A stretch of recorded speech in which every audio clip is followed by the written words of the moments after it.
Bonjour à tous. Les Jeux Olympiques, Nagano. Le mauvais temps n'aura pas empêché le déroulement de l'épreuve de patinage artistique. Allez, Surya.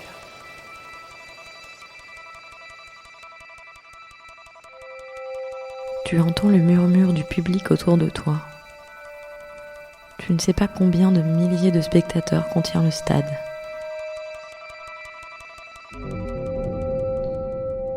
Mais tu sens chacun de leurs regards sur ton corps, sur ta peau.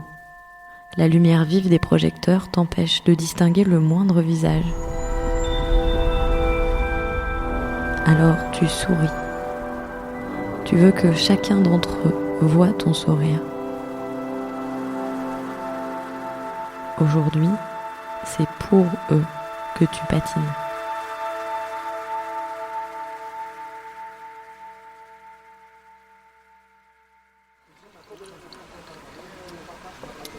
Il y a des gens qui sont faits pour être champions et ça s'arrête là. Et je crois que nous, on avait envie, moi comme Surya, je pense qu'on avait envie d'être unique. Bonjour, qu'est-ce que vous buvez? Moi, je vais faire une monte à l'eau. Corps et l'âme, épisode 3. 1, 2, 1, 2. Ça enregistre bien. Philippe Candeloro m'a donné rendez-vous en terrasse d'un café, pas loin de Colombes, où il s'entraîne depuis ses débuts. Il a ses éternels cheveux longs, un grand sourire et un air décontracté. Bonjour. Les gens autour paraissent le reconnaître. Il y a presque un attroupement sur la terrasse. Candeloro a 2 ans de plus que Surya Bonelli, et avant même de la rencontrer, il en avait entendu parler. À chaque fois, nous, dans le milieu, c'était la petite blague entraînée par sa mère. Parce que moi, j'avais des copains qui s'entraînaient à Champigny, qui me racontaient ce qu'ils voyaient tous les jours là-bas, quoi. Enfin, son comportement, la façon dont la maman gérait la carrière de Surya, enfin, en tout cas l'entraînement. Avec même à l'épopée de dormir dans le camion J9 avec les 5 chiens et compagnie, tout ça c'est ce qu'on nous racontait. Effectivement, moi je suis allé une fois à Champigny, j'ai vu le manège. Si on voyait que la nana avait pas du tout envie de parler avec nous ou quoi, on l'aurait certainement laissé dans son coin avec sa maman bien tranquille. Sauf que Surya, voilà, elle avait une envie, c'était aussi de partager des moments de convivialité en dehors de ses entraînements. Et cette dureté de travail qu'elle avait à subir tous les jours. À l'époque, ce qui rapproche Philippe et Surya, c'est leur première compétition à l'étranger. Le championnat du monde junior de Gdansk, en Pologne. À Gdansk, effectivement, on avait pris l'avion, c'était déjà l'enfer pour arriver jusque là-bas. On nous avait offert un vase grand, c'était peut-être au moins de 1,20 m de hauteur, parce que là-bas ils font de la porcelaine là-bas. Il y en a plein qui l'ont cassé, moi je l'ai ramené, il est encore en état, il a même fait le voyage aux États-Unis. Chaque fois que je passe devant, je dis waouh, c'était ma première compétition internationale quoi. On avait l'impression qu'on était les vilains petits canards. C'est-à-dire que, eux de toute façon ils peuvent pas gagner. On va pas mettre des gens pauvres, entre guillemets, qui vont gagner une compétition de patinage. À l'époque, je ressentais ça. Et puis là, comme pour Surya, elle a dit attendez, on va pas faire gagner une fille dont la mère s'occupe d'elle, sinon on n'a plus besoin d'entraîneur en France. C'était un milieu, je vous dis, très, très paillettes, un peu bourgeois. Le patinage, c'était bourgeois à l'époque. Et puis du coup, nous on est arrivés là-dedans un petit peu comme des chiens dans un jeu de quilles. Et puis on s'est pas posé de questions. Puis finalement, je pense qu'on a été très vite champion de France, l'un comme l'autre. Donc ça a désacralisé un petit peu le milieu. Et puis on s'est adapté. Nous, on s'est adapté au milieu et le milieu s'est adapté un peu à nous.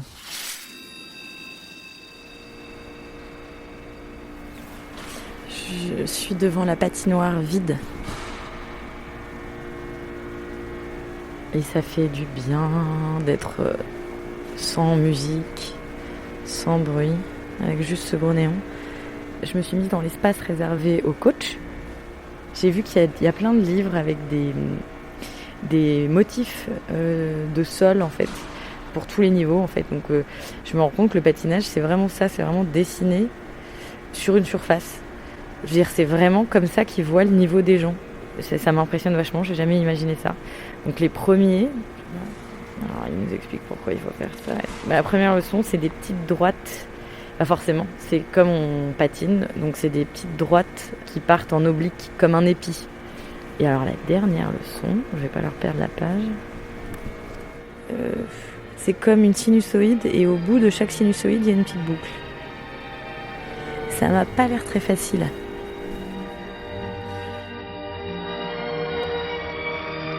Depuis son entrée aux Jeux Olympiques de Londres en 1908, il y a 110 ans, le code des points de la Fédération internationale de patinage ne liste que 6 types de sauts.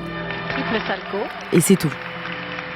À chaque fois, que ce soit pour un flip, un lutz ou un axel, le patineur tourne sur lui-même comme une toupie. Et pour que le saut soit homologué, il est important d'atterrir sur un seul pied. Double axel.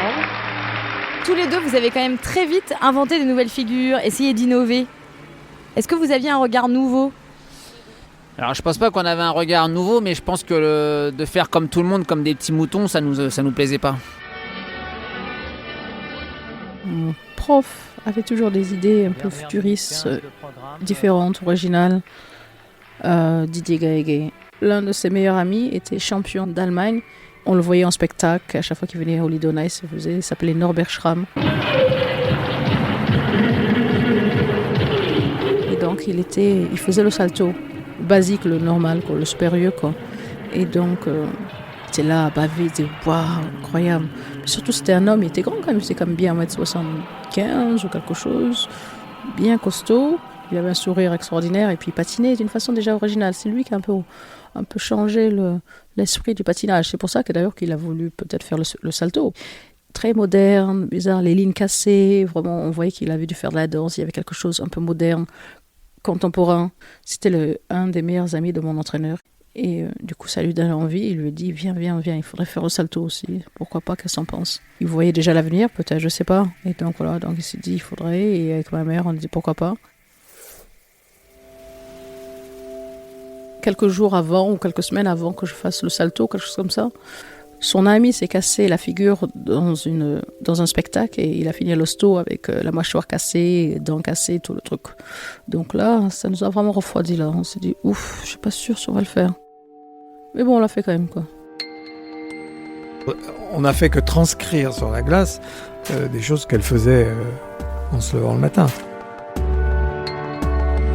Surya a alors une douzaine d'années. Et en parallèle du patinage, elle mène aussi une carrière en gymnastique et en tumbling. Le saut périlleux, elle sait le faire pieds nus sur les tapis, mais pas encore avec des patins. Et après, on a essayé de trouver la bonne technique pour pouvoir bien le réussir. Et donc, afin de ne pas prendre de risques pour son intégrité, donc, on se déplaçait avec les 2 cordes pour prendre l'élan. Et puis, il y avait quelqu'un qui bougeait les tapis, qui suivait avec les tapis d'une organisation. Très empirique. Vous savez, avec les moyens du bord. On se sent comment quand on est la tête en bas au-dessus de la glace ? Ça va trop vite. On n'a pas le temps. C'est comme dans un triple saut, vous n'avez pas le temps de compter les tours. C'est juste une question de sensation et le saut périlleux, c'est ça. En fait, la sensation que vous avez dans un saut périlleux, c'est je pars avec suffisamment d'élan, je pique, et je pense à ma réception à envoyer les jambes quoi qu'il arrive. Voilà. Et vous arrivez sur les 2 pieds, ce qui est déjà pas mal. Voilà, Surya arrivait sur un pied, enchaîné avec un triple piqué derrière. Encore une fois, ça a été la fille qui sera restera, je pense, unique à faire ça. Surya est la seule femme à réaliser le salto arrière sur la glace. Et en plus, elle en invente sa propre variante, le Bonali. Ça fait comme si on faisait une roulade arrière, quoi. Une roulade arrière, mais dans les airs, quoi. Donc, vous vous élancez, vous piquez, et ensuite ? Ensuite, avec les jambes, les bras et puis la propulsion, normalement, on doit se retrouver dans les airs. Et vraiment, c'est un instant super court, super rapide, mais à la fois, il ne faut pas se presser parce que chaque chose est dans le temps. Il faut absolument avoir, surtout moi, le mien, avoir la position du grand écart. Donc, même si je suis rapide ou je n'ai pas le temps de le faire ou je suis fatiguée, il faut obligatoirement faire la position de grand écart. Mais il ne faut pas s'attarder non plus parce que l'atterrissage, c'est sur un pied. Et alors ça, vous avez pris plaisir à faire ça ? Oui, plaisir et puis c'était agréable. C'était comme, je sais pas, on appelle ça comme un soleil ou quelque chose. On sentait vraiment la phase où on tourne, on passe pas vraiment toutes les phases en arrière, un peu moins, comme un soleil, quoi. Vraiment avec tous les rayons, quoi.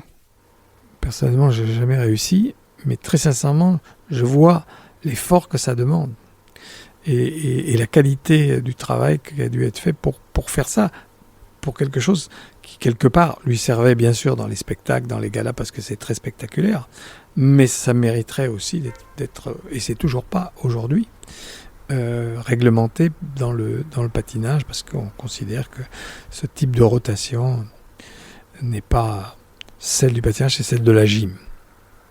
Moi, je dis les rotations n'appartiennent ni à un sport ni à un autre. Ce sont des rotations. Avec leurs sauts respectifs, qui ne laissent aucune trace sur la glace, Surya Bonali et Philippe Candeloro s'affranchissent de la gravité qui pèse non seulement sur le corps des patineurs, mais aussi sur les règles des compétitions mondiales. Ils sont repérés par un homme de spectacle, Tom Collins, le producteur de la tournée Champions on Ice. Ils n'ont ni l'un ni l'autre de titre de champion du monde, mais ils acceptent de rejoindre la troupe plusieurs mois par an, en dehors des périodes de compétition. On avait effectivement une totale liberté de ce qu'on voulait faire. Moi qui enlevais le drapeau américain, je me retrouvais torse nu sur la glace. J'étais un des premiers à arriver comme ça sur la glace. D'ailleurs, les gens disaient ah, « il est fou ce mec, il va pas faire ça quand même ». Bah si, je l'ai fait. Le saut périlleux était autorisé en gala et pas en compète. Donc pour nous, c'était un moyen de montrer notre supériorité à ce moment-là, qu'on nous empêchait de démontrer au moment des compètes. Donc pour nous, c'était vraiment une espèce de « Ah, il y a un gala, on va prendre notre revanche, quoi, en gros. » Voilà.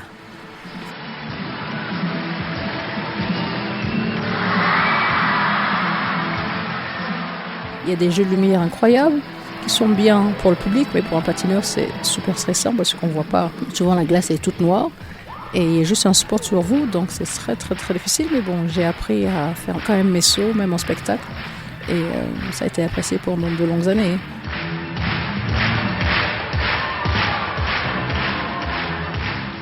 Parce que ces tournées nous épuisaient aussi de temps en temps si elles étaient trop longues, mais elles nous faisaient progresser. On patinait avec les meilleurs patineurs du monde. Et puis on va dire, toutes les catégories confondues, avec des gens qui faisaient des programmes de 6 minutes. Je me souviens de Ponomarenko, Klimova Ponomarenko faisait des programmes de 6 minutes sur Dracula, donc programme à thème. En fait, ça nous ouvrait l'esprit au niveau culturel et artistique. Parce que ce qui nous a attirés dans ce sport, je pense, c'est la technique. Moi, jusqu'à l'âge de 16 ans, j'ai été complètement frustré et complètement bloqué à pouvoir me lever un bras en l'air parce que je me faisais traiter de pédé par tous mes copains de cité et parce que je faisais du patinage artistique. Tant que j'avais pas trouvé ma voie à faire des programmes à thème avec un côté plus viril c'est-à-dire qu'au lieu de lever un bras avec un port de bras comme un danseur, je faisais le poing en l'air et genre je faisais Schwarzenegger qui allait taper sur quelqu'un. Le geste artistique prenait un sens artistique, me permettait de créer, de raconter quelque chose qui me persuadait que ce geste était le bon. Je crois qu'il y avait eu la guerre dans le désert Koweït. Et donc, tout le monde en parlait et c'était un peu une période assez difficile. Donc voilà, donc j'ai voulu faire une petite parenthèse en disant, voilà, peace and love avec la colombe veut dire plein de choses qui normalement tout le monde comprend dans n'importe quel langage. Et comment vous aviez fait pour patiner avec une colombe ? Ah, mais je faisais la magie parce que mon oncle est magicien, donc il m'avait appris quelques tours de magie. Et donc, bien sûr, il avait des colombes. Et donc voilà, quand il m'avait appris depuis que j'étais petite, ça, comment faire pour cacher une colombe et puis qu'elle apparaisse. Comme ça, papa, surprise. Et la colombe, elle venait de Paris quand même, de France quand même. Je ne l'ai pas trouvée à Saint-Pétersbourg, elle est venue avec moi dans mes bagages. En ce début des années 90, le patinage américain occupe le devant de la scène mondiale. La brune et riche Nancy Kerrigan se dispute les premières places avec la blonde Tonya Harding. Je connaissais très bien Tonya Harding. Oui, je la trouvais exceptionnelle. Quand on la voyait patiner sur la glace, on a l'impression de voir un TGV passer, quoi. Elle patinait à une vitesse incroyable. Et puis après, à la fin de cette grande vitesse, elle faisait un saut de 3 mètres de haut, 3 mètres de long. C'était un bolide, quoi. Et toute simple, toute blonde, pas très grande, juste, voilà. Mais elle avait un talent fou. Et qu'on n'a jamais vu ça depuis des décennies, quoi. Et malheureusement, pareil, un peu comme moi, quoi. Elle avait un patinage différent. Elle aimait patiner, elle sautait haut et aller vite. Quoi de balle, bon, ça, rien. Mais bon, les juges n'aimaient pas ça vraiment, ils n'aimaient pas son style à 100%. Elle n'était pas vraiment aimée de tous les juges dans le monde, quoi.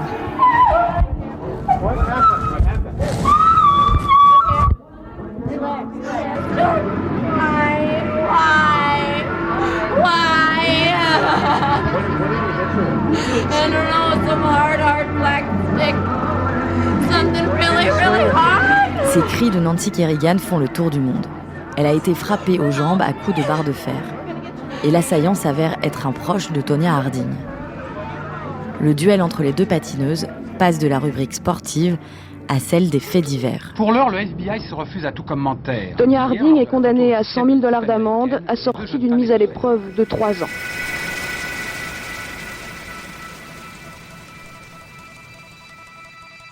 Avec Surya, de toute façon, j'ai toujours dit, on a vécu les meilleures périodes du patinage. Les tournées Tom Collins, Champions on Ice, a été vraiment la période la plus faste pour le patinage. Alors, et cette période faste, elle a été déclenchée par le scandale de Harding-Kerrigan.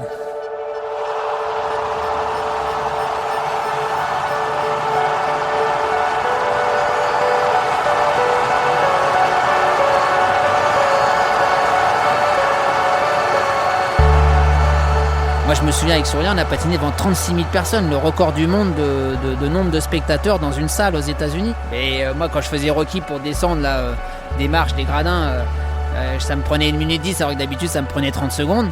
Je peux vous dire que là, ça fait du bruit. Et moi, j'ai vraiment pris beaucoup de plaisir en fait à m'éclater dans ça, parce que la foule, tout ça m'excitait. Et Surya, je crois qu'elle avait le même sentiment. Et quand vous êtes 2 petits Frenchies à l'époque aux États-Unis, le seul mec français qui était connu, c'était Christophe Lambert, parce qu'il avait fait Highlander. Donc quand nous on arrive là-bas et qu'on voit que putain, on est 2 Frenchies applaudis par 35 000 personnes comme des fous, comme si on était des Américains, bah, tu te dis ouais, c'est génial quoi.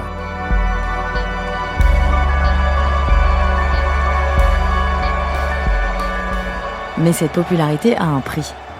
Quelques semaines après le scandale Harding-Kerrigan, c'est Surya qui sera au cœur de la tempête médiatique.